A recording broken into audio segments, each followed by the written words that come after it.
ஒரு ட்ரிப்பு கிளம்புனோம். விடிய காலில் எழுந்திரிச்சு ஐயங்காலில் நல்லா சுட சுட டீ குடிச்சிட்டு அங்கேருந்து கிளம்புனோம். அப்போ பிரேக்ஃபாஸ்ட்டுக்கு இந்த கடையில் சாப்பிட்லான்னு சொல்லிட்டு இந்த கடைக்கு போனேன். அப்போ தான் சடனாக இவன் கிராஸ் ஆகிட்டான். இவன் கிராஸ் ஆனால் அவனை தாண்டி தானே போகக்கூடாது. நான் வண்டியை கட் பண்ணி அதை தாண்டவே இல்லை, சைட்லேயே பார்க் பண்ணிட்டேன்.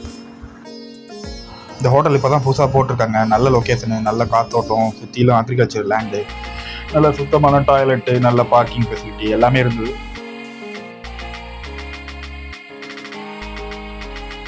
எல்லாமே நல்லா இருந்தால் ஏதாவது ஒரு குறை வேணும்ல. ரேட்டு எல்லாமே செம்ம காஸ்ட்லி, அந்த குறை தான் அது.